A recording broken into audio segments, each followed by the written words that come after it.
Yeah, so before we get Yeah. started, here's a couple things for you. Okay. Oh, I appreciate Challenge it. coin. I'm working on getting some Oh, challenge man. Oh, coins, thank you, brother. and then there's a Super Hornet. Oh, that's awesome, man. I love coins, so I'm gonna take a look at this. real quick. Yeah. So Dude, I appreciate that. That's awesome. I'm working on getting my own coins. Yeah. Those are the ones that I have a lot of. Dude, I appreciate it, man. You know, man, that's the collection. Yep. That's awesome, man. And I appreciate being an that. Army dog. Yeah, I have my collection. That's awesome, dude. Yep. Dude, Super Hornet, that's badass. I appreciate that. That's really nice of you, man. I appreciate it. Yeah. I'll put that. Hopefully, that's out of the camera a little bit. Right there. Okay, so now we're gonna Okay. get going. Good to So, go. hey, welcome everybody. We are out here at the beautiful Sugar Creek Golf Course. It's been snowing outside, and Show Me Sentinel here. Oscar with Show Me Sentinel. Today I have a special guest that I'm showcasing. His name is Marcos Zelada-Rodas. Yeah, Okay. that's it. Yeah. The tongue twister, it's okay. Yeah. So Patriot, Army veteran. He's a solid leader within the Jefferson County Republican Committee. You're a young Republican leader Yes. as well. Yes, sir. And is there anything I missed?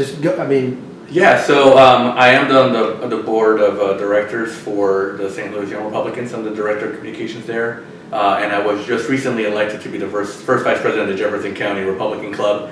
And I volunteer in a bunch of other things. You know, I'm an Eagle. I'm just waiting to join the Elks here shortly. I just try to be involved, right? But those are those two boards that I'm on currently.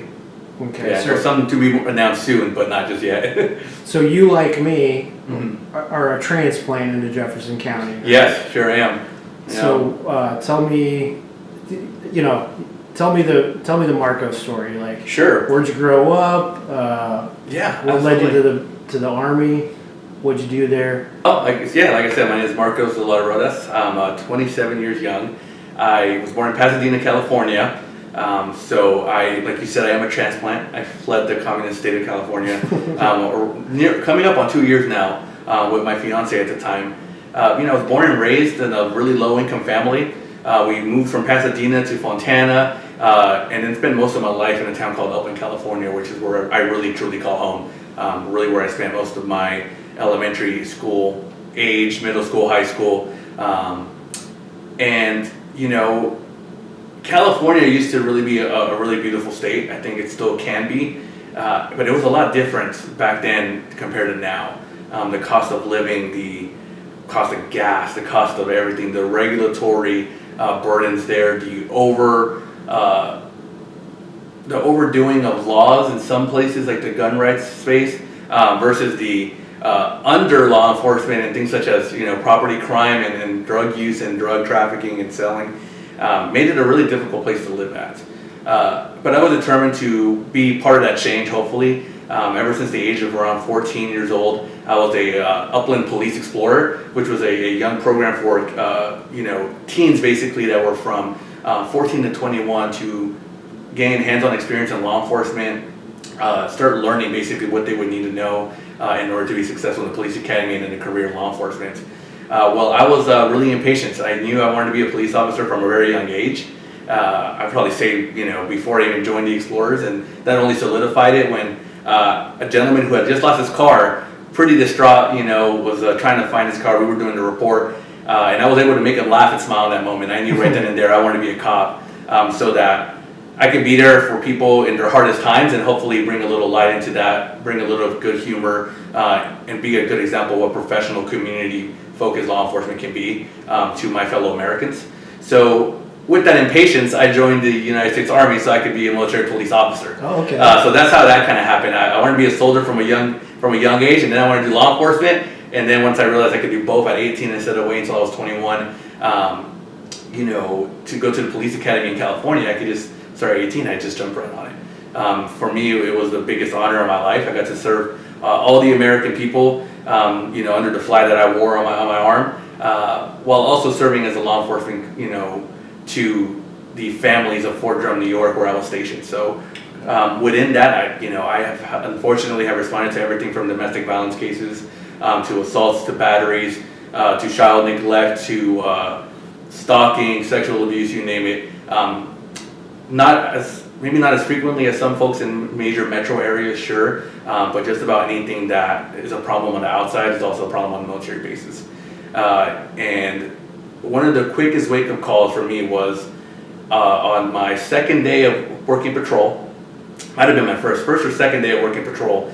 We're assigned an FTO for a week, which is just a specialist or a sergeant. What's FTO? It's a field training officer. Got it. So they ride with us to make sure that we're going to be okay on our own after that week passes. Well, we got into a car pursuit, looking for someone who... Your first time out. Yeah, I believe it was my first or second day. I can't quite remember. Wow. And we got into a vehicle pursuit of a man who was suffering suicidal ideations. He had said he wanted to harm himself. He was a veteran. He had deployed. He was struggling with the mental health crisis that veterans face everywhere, right? And it was exhilarating because, chasing a car is always fun, I have to admit. Right, dangerous, but being in law enforcement is probably the funnest job you can have. But what really made the biggest impact on me on just my first or second day, I think it was my second, was that when everything was said and done, after, I thought I was about to get run over, I'll come back to that, but, after all the craziness, after, almost having to discharge my firearm, after the craziness of the pursuit, we took one of our own, a veteran out of, he was still a soldier at the time. We took him out of the car peacefully, we gave him a hug, and we helped him get to the hospital. We didn't put cuffs on him, we didn't do anything. And that taught me a lot about selfless service, about doing what you have to do while still being respectful and kind to others, and understanding that, everyone has different life stories, everyone's going through something different, and that doesn't mean you have to change who you are, but the way you treat others can remain the same no matter what. Do it in a respectful exactly. way. I thought this gentleman was, when he got stuck on railroad tracks, we were the first vehicle behind him after around several hours of searching for him. He was stuck. We didn't quite realize. All of a sudden his car was just stopped. He had seen some railroad tracks at Fort Durham, New York, where they do a lot of the large deployment and movements of vehicles. Well, I jumped out of my vehicle, drew my weapon because I was behind the vehicle, and next thing I know, I hear an engine rev and I see rear view lights turn on. And I am probably, from me to the table in front of us, maybe 6 feet away from the vehicle. A little pucker factor. A little pucker factor indeed, and in that moment, if the car would have moved, I don't know what I would have done if I would have tried to jump out the way, discharge my firearm. But I'm glad that a split second of just analysis, which is really all you get, I realized the car was revving hard, tires were spinning, but it wasn't moving. And I thank God every day for that I was safe, and so was my favorite fellow soldier who was struggling with this mental crisis, that he was okay. So that was kind of my time in the military. I went on. I ended up doing public affairs for the 91st Military Police Battalion, which is stationed at Fort Drum, New York. Yeah. And then I did operations as well. I ended up being a school's NCO, which basically means I was in charge of professional development for all the soldiers in the battalion, which is around like 600 to 800 soldiers. And just getting them trained, giving them opportunities, running how we're going to make sure that the person who deserves it the most actually goes to the school, making it fair for everyone, and helping those soldiers develop themselves and be the greatest warriors they can be for our country. Mm-hmm. After that, in 2019, I went back to school in California, and that's when my political career really took off. Mm-hmm. You leave for the military, you come back, you expect home to be like home. Well, I came back to a California that have gotten radically worse. Homeless was now in almost every part of my town, which is considered a small town in California, at least where I'm in. Drug use was rampant. I was talking to my good friends who were still part of the police department, and they had nothing good to say. It had gotten tremendously worse. And I knew that there was an exact correlation and a direct correlation to the leadership in California, which shares a party, the Democrat Party. And California, everyone knows this, it's not new information that they are at the forefront of leftist ideology and leftist policy, and they cause a lot of damage. My mom's, still living in the lower income brackets, just to put it lightly, and it was now struggling with higher costs of everything. There was burglaries and home invasions near where I live because it wasn't the nicest part of town. Well, even the nicest part of towns had those issues. There was carjackings, catalytic converters. It wasn't great. The Sunshine State was pretty hard to be around. It was kind of terrifying at times because there's so much crime in the area. Well, going to school as a veteran, I would meet these 18, 19-year-olds who were fresh out of high school, and they were just pushing for communism, pushing for, the Democrat Party. And at that time, I was pretty upset with what I was seeing. I was pretty upset with what my town had become because of those policies. So I started in politics by going around Mount San Antonio Community College, where I was going at the time, debating every liberal table I could find. Oh, that's awesome. Whether it was the California, college socialists, the college Democrats, the DEI department. I was so upset and fed up that I was just going around and simply asking them why they thought they had the right ideas, and trying to make them realize, like, you are so wrong and you are so harmful to what this country can be and what the state can be. And there was some heated exchanges because, as you probably know, and you can imagine in California, they don't like it when someone disagrees, especially when they target on your back. Right. Even worse is when they look like me, because they believe that everyone who's of color is going to agree with the leftist ideology, with the Democrat Party. So when you shatter that idea in their head, they become very hateful. So I kept doing that, and at that same event, I found a table for Turning Point USA. And I was shocked. I'm like, oh, you guys are conservative. I didn't realize you guys were here. You're ready to start. I was ready. I thought, what's going on here? But I saw some dumb threat on me, women, for gun rights. I was like, wait a minute, these are my people. Well, I made friends with them, started talking up a store with them, and they asked me to be their vice president a week later. Oh, wow. And ever since then, until I graduated college in 2023, I was a leader within Turning Point USA. I ran 2 college chapters. I faced threats of violence. My university offered to refer me to the police department for a police escort on campus because of the threats of violence that the college socialists were saying themselves. Communist socialists. Pretty much, yeah. Yeah. At some point, they were advocating for, hoping that I was kidnapped and dropped off in the Korengal Valley, myself unarmed, so the Taliban could kill me. They were trying to find out where I lived, how old I really was. They were trying to find information on my family, saying horrible things, really. Wow. Now, luckily, as a Christian man, I don't really get scared of anything, because if the time is the time, the Lord will call me home. I'm not really too worried about that, right? But it was a ride. But in all that chaos, through Turning Point USA, we made a lot of people conservative. We made it, because of my Christian faith. I don't hide that. Even though Turning Point USA has a lot of Christian leadership, it's not a Christian organization in a sense. And so they created Turning Point Faith. But many of my friends who joined the club, who were maybe liberal leaning at first, turned conservative and slowly turned Christians. I've seen multiple of my friends get baptized because they sought the example that myself, and at the time, who's still my best friend, Gabriela Antos, who was my vice president, we were Christian. We go to church together, we invite them, and we had a good time. We got to advocate for a lot of good issues.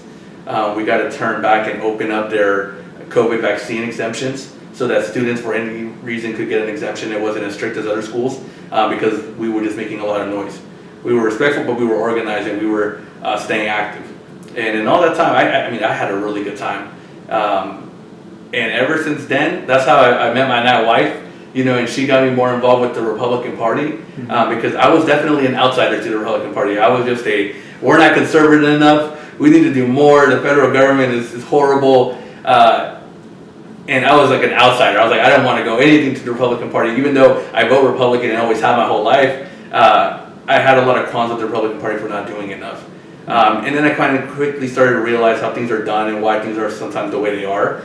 And that kind of taught me how to advocate for things I wanted to see with these leaders without necessarily alienating myself and being outside the party, instead doing more good while working within the party and those who can make some change.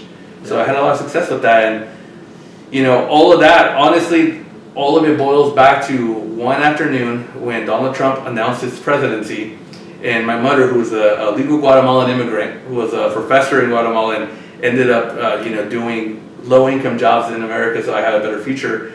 She told me, you might want to come here to this guy, you might like him. And I said, you like him? She's like, I think I love him, you gotta listen to this. I'm like, all right, what's going on? And I walk in and it's Donald Trump, and I'm like, I don't even really know who this guy is. Isn't he like a New York buildings guy? Like, I have no idea who this guy is. But everything he was saying was hitting home. And that's kind of how it started. That's when I started realizing I was conservative. in high school, and the military solidified that. My research during the military solidified that, and coming back home and seeing what the left does to a community, what it does to a state, and what it can do to a country, was the final straw to solidify that I am a true and true conservative, without a doubt. Right. Yeah. That's good. So, and thank you for that. That was really encouraging. What is there any particular, in your research and that of the American history, is there any particular, founder or somebody that sticks out in your mind that you read? Thomas Paine or any of those guys that kind of resonate with you in the history? When it comes to like the founding fathers early on, I think the biggest was the Federalist and anti-Federalist approach, and kind of really understanding what these two approaches to governing and what the impacts they had. That was probably the biggest.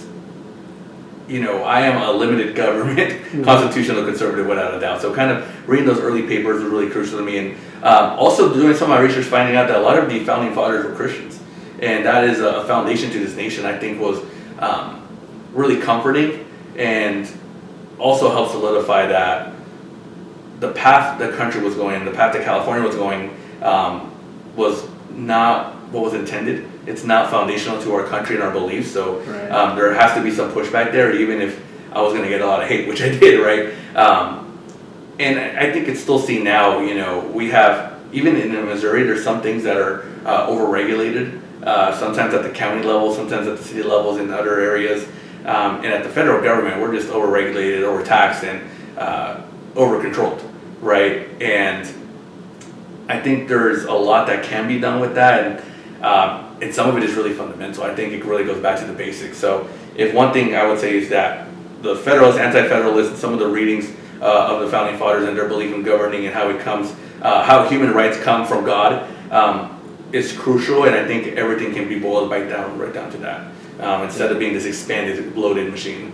Yeah, nature's law and the law of nature. Exactly. Yeah, it's foundational. Right. That's good. I do enjoy the Federalist Papers and the Anti-Federalist Papers. Yep. There's a lot to glean. A lot of people don't go with the anti-Federalist papers, but I think you got to read both. You got to have understanding. And I mean, as a fan of Hamilton, it's always fun to go and read what they were all fighting about. Right? I really, Madison is probably one of my, favorite authors of the Federalist Papers. But anyway, absolutely. So Donald Trump, Donald Trump, you listened to what he had to say, and your mother-in-law? No, my mom. That was your mom. My mom. Okay. Yep. She actually was like, "Hey, I love this guy. You need to listen to him." And so fast forward to 2024 November 5th. What was your overall reaction for 2024's election results, and federally, state level, and even locally here in Jefferson County? Well, federally, I'll say that it was a relief that President Donald Trump won the election again. I've been saying this to a few people in my family and friends that I feel like America is healing. Common sense, more of conservative views. The lack of the cancel culture, this kind of eye-opening to what the pendulum was like when it was on the left, is kind of coming back to the right, or at least to the center. I watched the Rose Parade, which obviously is in Pasadena, California. It's something I have attended or watched every single year of my life. And there was a new wave of patriots. There was flags, American flags everywhere. There was patriotic music. There was respect for soldiers and law enforcement who were in the parade, people standing, which has always been a thing, but it felt different. There was a lot more of it. So I feel like the nation is healing slowly and its eyes opened. And I think that's a fantastic thing, right? I think we needed a strong leader in the White House to fix some of the issues with the Biden administration. And America needed to kind of come back to what it is. It's not a oversensitive, leftist country. That's not who we are. And I think the country's healing as a whole. Now, I will say at the state level, there's a lot of fighting at the state level. Yeah. There is a lot of fighting at the state level. Most recently with the Speaker of the House, between Justin Sparks and John Patterson. Were you there the other day? I was. Yeah, I was. It was interesting, and I gotta say, I feel my fellow Missourians sometimes don't realize how good they have it, and I've been saying that. I feel like I sound like a broken record, but Missouri has a extremely high quality amount of leaders in the conservative space who are at the forefront of these conservative ideas. They have people who are better than most of the country. I'll say, although I am not a Democrat, nor will I ever be, some of our Democrats in the Missouri General Assembly are better than some folks in other states, right? Even some Republicans in other states, right? I think that we're blessed with the leaders we have. I think there is a lot more that can be done and should be done. I'm always an advocate of supporting more conservative issues, fighting to deregulate, fighting to expand our rights like free speech, protecting children, and our gun rights. But at the same time, I feel blessed that we have the leaders we have, because you can always advocate for more while also realizing that it's not that bad here, and we're actually pretty blessed with the caliber of leaders we have. So there's always complaints. Well, Mike Kehoe could be more conservative. Yeah, maybe. So let's advocate for those things and do it the right way. Let's push for these things. Let's communicate the issues on why we need X, Y, and Z. John Patterson, he could be more for gun rights. Yeah, correct. So let's go there. Let's have these meetings. Let's talk to them and explain why this impacts us, right? And all these other things, instead of the infighting we're seeing, because all that's doing is distracting us. And I think it actually takes away from the ability to get conservative legislation passed, because no one likes to be sworn at. No one likes to be attacked on Twitter or Facebook. No one likes these ugly messages or ugly tactics that sometimes are employed by people who don't necessarily have the wrong idea. I think their policies sometimes are on the dot on things that we need, but the methodology behind it, I think, turns people away instead of helps advance those policies. So while not every single person elected at the state level is perfect, I personally feel blessed that they are our representatives, because they're people who, again, they're a lot better than what I've seen in my entire life, with ideas and policies that were a dream for other Americans in other states, including myself when I still lived in a communist regime, right? So I think we could get better at advocating with our state leaders and pushing those things in the right direction instead of fighting against them, right? Because I don't have to agree with someone to still be respectful and hopefully communicate my ideas well enough to change their minds. That's kind of my approach. So I'm glad that everything worked out the way it did at the state level. Except for the probably Prop A and Amendment 3, that is very disappointing. Very, very saddening and disheartening that Amendment 3 passed, and I am truly upset that obviously the petition reform didn't happen. IP reform did not go through the House, or better said, the Senate. I think there's different places to put blame there, but regardless, we didn't get it done, and it was too late. So it was disheartening, but I'm hopeful that people can stop fighting each other and just focus on maybe you may disagree, but negotiate the issues and let's get things moving forward instead of my way or the highway. Because I am not the determining factor for is someone conservative enough, and I don't think anyone individually is. Because in Missouri, most Republicans agree probably on 90% of the things, and we're fighting over important issues, but it's a small percent that probably shouldn't lead to such ugliness at times. So we can actually move policy forward. Maybe more in private than in public. Oh, right. I mean, I've had private conversations where I tell someone what are you thinking? But again, you build those relationships and you advocate the right way and communicate the right way. I think it does a lot more good. Now in Jefferson County, I am very happy. I got to say, I'm blessed that my representative and dear friend, Representative David Castile, won his re-election. I think we had a great primary victory with Representative Cecily Williams now down in Cedar Hill. Ousting Representative Bonneker. I wish him the best and all due respect and gratitude for his service to Missouri and the district, but we needed more. And I think Cecily Williams is going to be a rock star for us. And we had so many great people return as well to the House from Jefferson County. We have conservative leaders here in Jefferson County, which is a blessing, And while I may not agree with all of them on 100% of things, it is what it is. I don't agree with myself on 100% of things, as you go through the process of debating and thinking about these issues and where you really land on them. So I'm pretty excited with how things went. Yeah, cool. Is there any House or Senate resolutions that are pre-filed that are kind of in your scope of? Yes, absolutely. So I think probably one of the most important is the zero income tax bills that Representative Keithley and Representative Hudson have introduced, as well as a plethora of senators who have filed Senate joint resolutions in the Senate as well, so that the government can basically be more responsible with their spending, right? And if there is an excess of revenue, which there has been, we can put that into a savings pool, let that accumulate over time, and as we enter a more fiscally responsible saving pool, we can start lowering those income tax for people, and eventually, hopefully, hit zero by ensuring that we're not overspending. And government has a very important role, in clearing highways, even though there's debate over whether MoDOT is good at that or not this time around. But there's certain services that the government has to provide, right? But at the same time, even though we are in Missouri, the government still is a pretty fat cat, just like it is in most places. So I think there's ways to lower that budget and to get people back some of their money so they can make the best decision for themselves. And eventually, with that zero income tax bill, eventually there's going to be a reduction in corporate tax once we get to zero for the personal income tax. And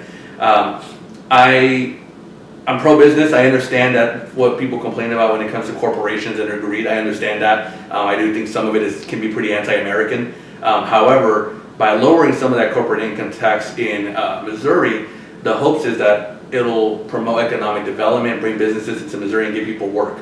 And we can kind of follow the, I'm probably going to butcher the name, the Lafleur curve, right? Widen the tax base and then lower it, so we can get more people working, increase the tax revenue while simultaneously lowering revenue for individual families. So I'm very excited about that. Personally, I'm also excited about the bill regarding suppressors and making sure that they are secured legal in Missouri.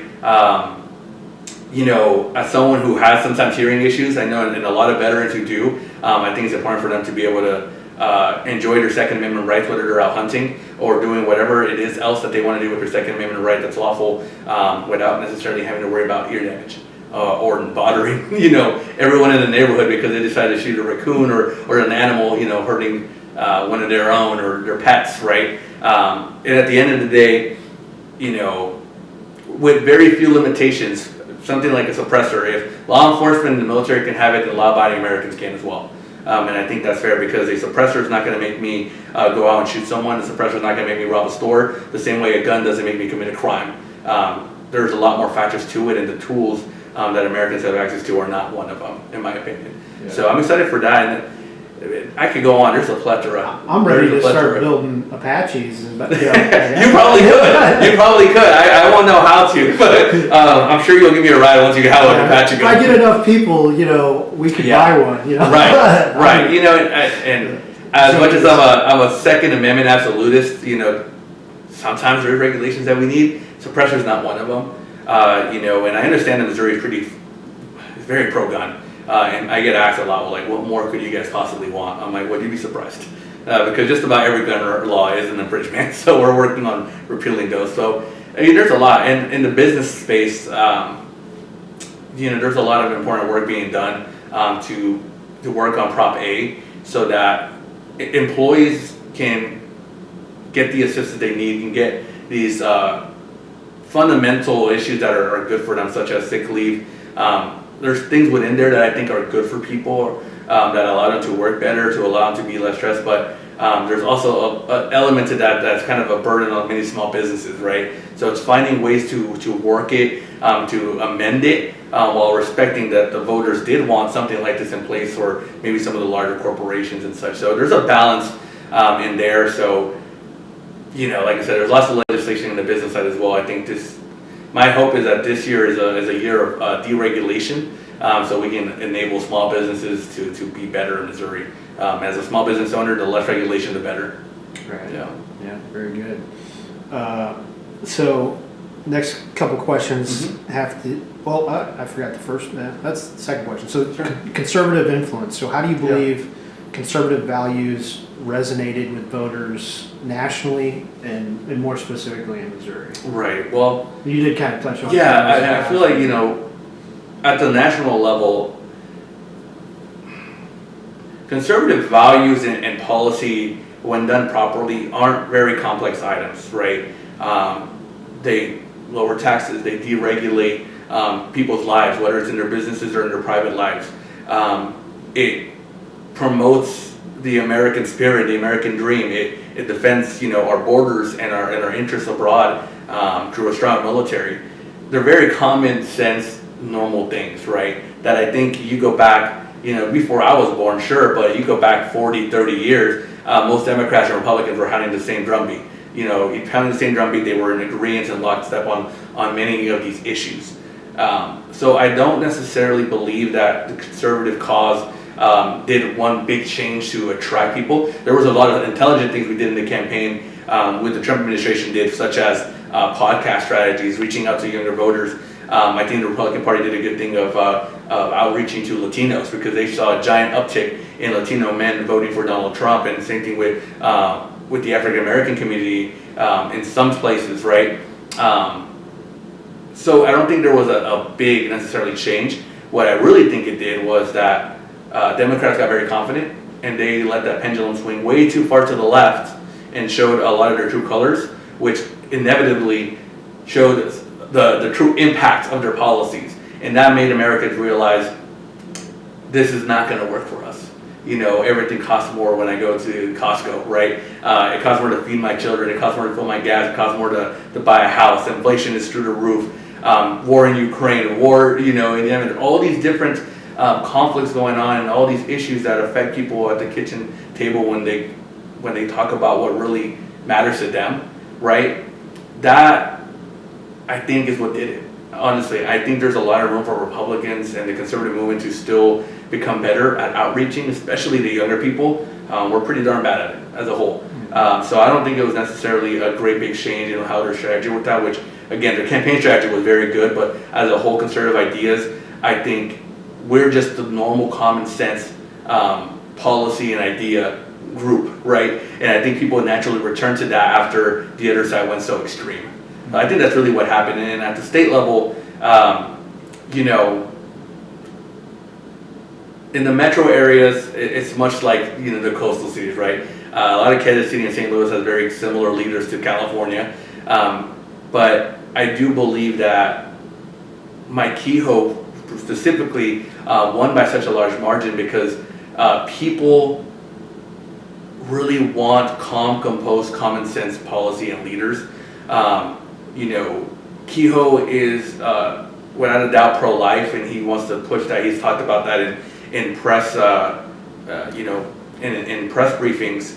But at the same time, he's not trying to grab headlines by trying to get as far right as he can, or to say the most controversial things to get that headline. And I think a lot of moderates realize that, yes, I'm economically conservative or maybe more socially progressive, but at least this Kehoe guy doesn't agree with me there, but he seems to be a common sense leader who's just going to advance the state and not necessarily try to get a sound step every now and then, right? So I think Americans are kind of tired of that kind of style and want just more grounded, common sense, strong leaders. And I'm optimistic the Kehoe campaign, hey, I might be wrong. He might turn his back and not be pro-life. I don't know, right? But I think that's what happened here in Missouri and what led him to have such a great lead. And it's interesting to me that, and I'm sure you've noticed this, but if you look at the numbers for the election, Amendment 3 passed in most places, while Republicans also won by more than they did last time, or still a close margins, but they still won.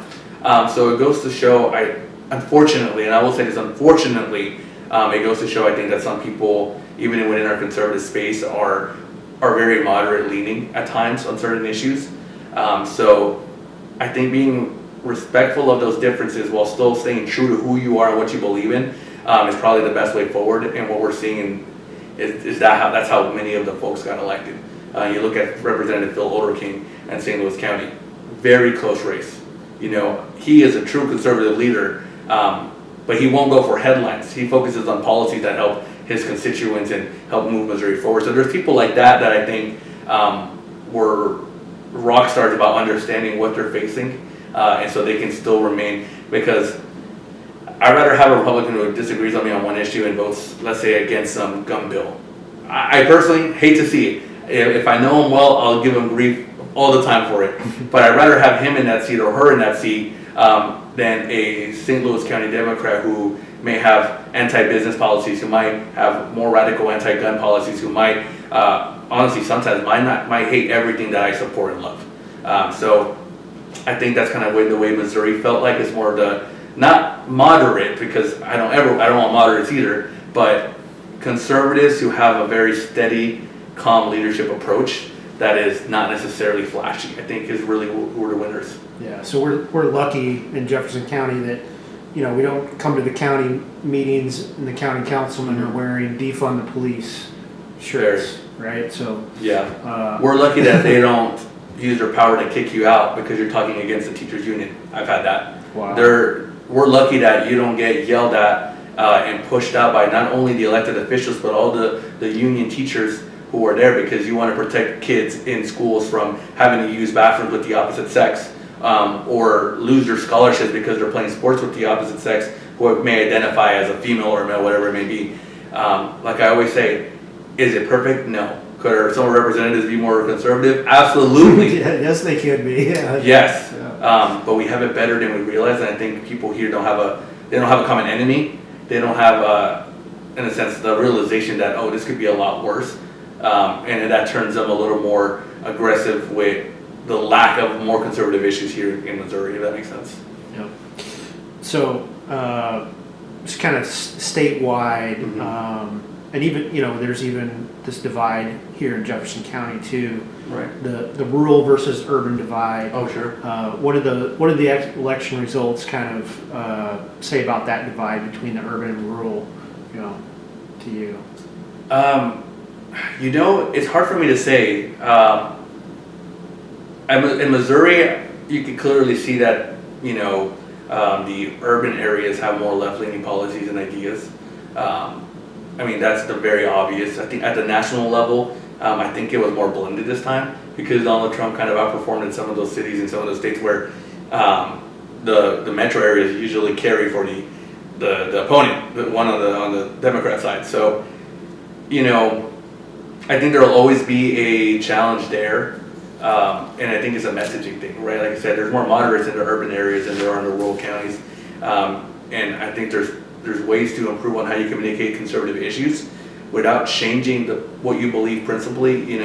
I can be a hardcore conservative, and I am, and I can go talk to someone who's the most far left-leaning you can imagine, and what you would find is we agree on the same issues at hand, the same problems at hand, which is different solutions, and there's more common ground than sometimes people realize. Now, obviously, some of our friends that are very far left here in Missouri may just end up screaming and cussing you out. And I've been there, it happens. But I think when you can have those conversations, there's usually more of an understanding on why someone believes what they do, and they understand why I believe what I believe in.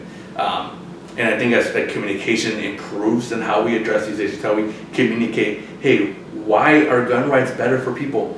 Well, if I'm talking in an urban area, then I'm going to focus on the fact that it helps minorities who are usually lower income, so therefore they're in lower income communities, feel safer at home from crime, from people who don't care about gun laws, who don't care about really anything, who will try to break in. So there's different ways to communicate issues, and I think that'll kind of but it'll kind of close in the divide. But I think inevitably it always will be there at some level, right? Yeah, just find the common ground. With Focus on the common ground, yeah, because we can't do much else. I'm not. I would never want to live in the city anymore. So, and they probably think that we're crazy for living out here. But that's how it is. Yeah. So we'll jump ahead to some social and cultural dynamics. Mm-hmm.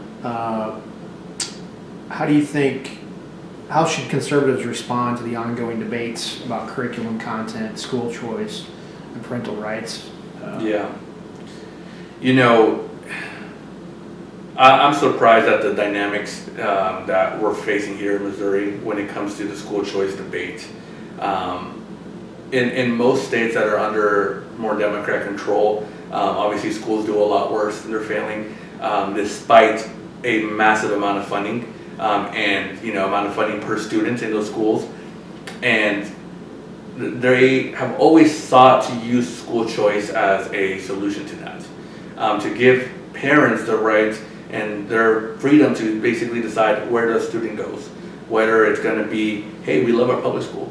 I know some of the high schools here in Jefferson County are highly revered and loved, and you could always say there's room for improvement, but they are loved and they're good schools for the most part.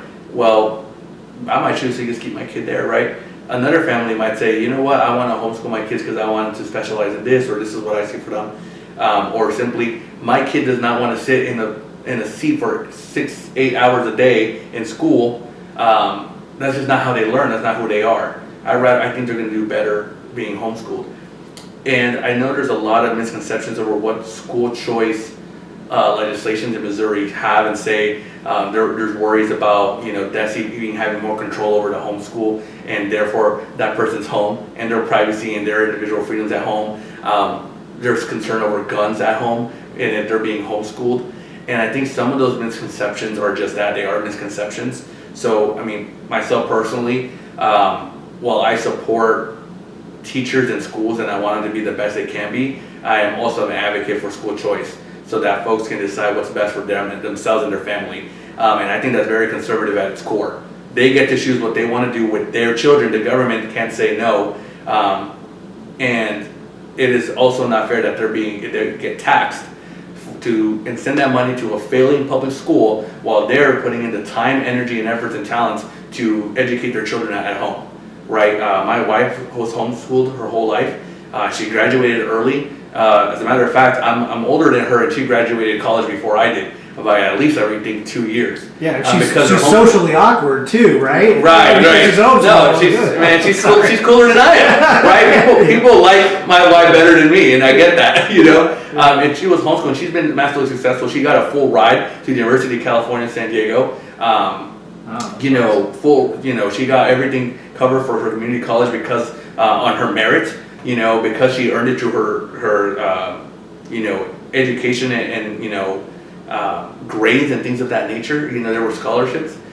So it's a proven system that helps kids. And I don't think she wouldn't have graduated earlier. I don't think she'd be as intelligent as she was if it wasn't for her mom, who was a rock star and homeschooled her. And personally, I don't want my kids to ever step foot in a public school because even some of our best schools in the region are still only at 40-something% with their math and their literature. They're underperforming, and I don't love to see it. I think a lot of the blame is not on the teachers, but the teachers' unions and the administrations that have become bloated and taking most of the funding. But if I was raised here in Missouri, and being the low-income child that I was, I'd be forced into some of the worst schools that there are, probably in the St. Louis region. And my mom would have no choice to be able to pull me out or to educate me herself. And she was a professor in Guatemala, so she's even smarter than I am, right? And there's families facing that right now. They wanted to have different options, but they can't. They can't afford to go buy the literature that you need to homeschool children. They don't have the time because they have to work full-time jobs. They don't have all these different options where, personally, my taste of school choice is an education saving account. So that if that public school is doing really good, the free market model will take care of them. They'll have an influx of students. They'll take care of them. People love their teachers. Perfect. That school will have increased funding or a stable funding because people want to go there. And if they're failing because they're paying their superintendents and staffs hundreds of thousands of dollars to do nothing like they have been in St. Louis, for example, well, that parent can go and put them into a private school, a charter school, or homeschool themselves and have some sort of assistance that their tax dollars are already paying for. It's not really handouts, they're just getting back what they paid for. If it's not going to the school, why shouldn't it go to them? So, I understand the concerns. Rewarding for bad behavior. Right, and that's what we're doing. And it shocks me because there are very good conservatives in Missouri who are against the school choice movement here.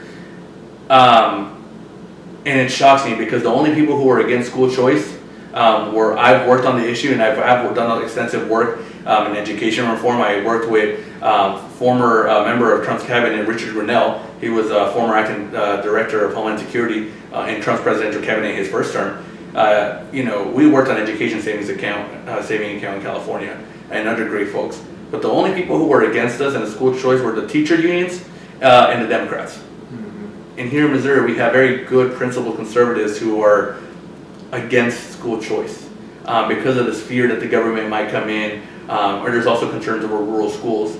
But again, most of these models allow you to reward the good schools, let them maintain that funding, while also making sure that the schools that are failing have to step it up so they can maintain that funding, maintain those students, and give families a choice on what they want to do. And I think that is good policy for America, and I think it's really good policy for Missouri. Yeah, very good. I think I skipped, oh, yep, I did. So this question has to do with youth engagement. Okay. And I know, Republican Party, young Republican mm-hmm. groups, the conversations keep coming up, but how do you think conservatives can better connect with younger voters in Missouri to ensure continued support within future elections? Because a lot of times, the traditional Republican path forward is show up for campaign season, vote on November, vote during the elections, win or lose, go home. Right. Absolutely. So that's kind of a twofold question, but we can't win elections unless we have one, in a sense, to steal Charlie Kirk's quote, the culture war. Turning Point USA and organizations like them are trying to focus on high school students and college students to get them to just understand what the conservative policies are and how they affect people, to give them a space to engage with ideas and meet people who are like them and find ways to get them involved, right? Things like that are absolutely crucial, right? College Republicans also are an absolute important part of that equation. But outside of the basis of we need to change the culture war, that's just, within that, and it kind of goes back to what I was saying earlier and how to advance conservative policies in Missouri, is that we need to get better at communication. We need to communicate better. We need to make sure that our messaging as a party, as all these other organizations are also working on these issues, that they understand how the younger generation feels. Okay, my generation hates war. We hate war. We hate taxes.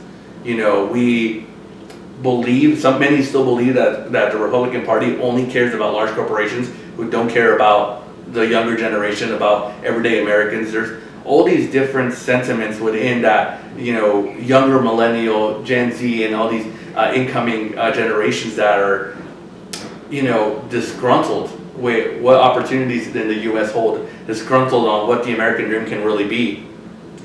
And I think that understanding how they feel and communicating the issues and how we understand what the issue is and we just have a different way of solving it, and this is why we think it could work better, it's crucial, right?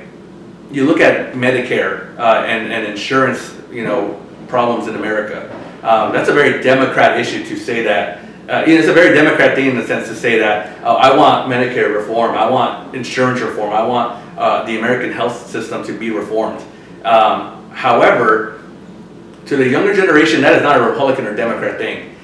It is just an issue that is pressing on them, right? Insurance companies constantly take advantage of everyday Americans, leading to death, to complete bankruptcy and debt. And quite frankly, the insurance companies in America don't care about the American people. So I don't think we own that much. Does that mean I want socialized healthcare? Absolutely not, because that doesn't work. It hasn't worked in Canada, it hasn't worked in the UK the way they think it would. Which is why most people there, if they have the means, carry private health insurance anyways, right? However, that doesn't mean there's not free market solutions to help combat the greed in the healthcare system, like transparent pricing, which Donald Trump, in his first term, the president was pushing for and enacted temporarily, right? So that, hospital XYZ in Fenton was going to cost me $600 just for me to show up and do some tests to make sure I'm okay, where, Hospital Marcos might only charge me $200. I'm going to go to Hospital Marcos, right? So there's like free market solutions, I think, to the healthcare system. I think there's reasonable regulations that can be also put in place. And most young people, if they heard that coming from Republican leaders, would say, well, dang, thank you for finally listening. Thank you for finally caring about these issues. Because as a conservative, and as a Republican, I don't want to see Social Security eliminated because I know how many people rely on it. That's why I was also in favor of the senior property tax freeze, right? Because these are good policies, but it doesn't necessarily help us. And I think a lot of folks feel like there's not enough going on in the Republican Party that's addressing the issues that the younger generation feels. I know that to not be true because I see a lot of the work that is being done, but we're not communicating that we understand these issues that they're facing. And they may sound like more left-leaning issues like healthcare and things like that, but there are conservative ways to fix these things, free market approaches to fixing these issues, and they need to hear more of that. So I think that's the biggest thing is really we have to communicate more with the younger generation that we understand their issue. We understand there's a housing crisis. J.D. Vance did a great job of communicating that he understands that this is an issue and we have our version of how to solve it because their version won't work, as in the Democrats' version won't work. That was a game changer. He was talking about things that younger generations really care about, that most conservatives running for office sometimes don't touch on because they kind of sound a little more left-leaning. But I think there's moderate solutions that can be done with still a conservative foundation, right? So I think that would probably be the biggest. I think we just need to communicate the issues that we see the issue, we just have a different way of solving them. Yeah.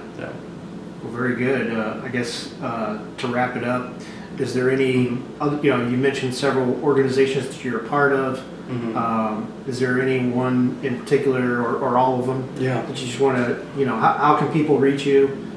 Is there any future for Marcos in politics? Yeah. Are you looking at any avenues coming up here locally or even? Well, I'll say when it comes to my political future and running for office or anything like that, I was asked to run for Central Committee, and it was an honor to run for it. I think obviously I lost, but I think Central Committeeman Allen is great. I don't think again it's one of those things that I might not agree with someone 100%, but we have it pretty darn good here, right? So when it comes to running for anything higher, I would say probably not anytime soon, right? I am a person who truly wants to fully understand what is affecting Missourians the most and gain that experience first before I go and chase any titles, right? I think it would be a blessing to run and serve people. Will it ever happen? I'm not sure. At least not in the next decade probably, and unless something radically changes, which I doubt, right? But it is an honor to serve, and I look forward to continue serving as I am now, supporting the Republican Party. You can, if you Google the Jeffco GOP Club, we have meetings every month that folks can go to get more information about what's happening in their county. If someone is under 40, we have the St. Louis Young Republicans who can also, you can look us up on Facebook or Instagram as well and get involved. We have a good time. And it's a great way to talk about issues, to network if you want to work in the Republican or conservative space. And at the end of the day, it takes a group, it takes a village for just about anything. So these groups are really good about getting people together and getting them more involved. And at the end of the day, right now, my whole priority is to get people more educated and to increase the efficiency and involvement of the Republican Party and the conservative movement in Missouri from more people who are not in that space already, and to make those who are even better. So I think those are two great organizations to do that in. Very good. Well, thanks again, Marcos, for coming out and spending the afternoon with us on a snowy day on the golf course. It's good to be in the sun though, at least it's out. Yeah. And so, this is Oscar from Show Me Sentinel, signing out. Thank you very much, appreciate it. All right, brother.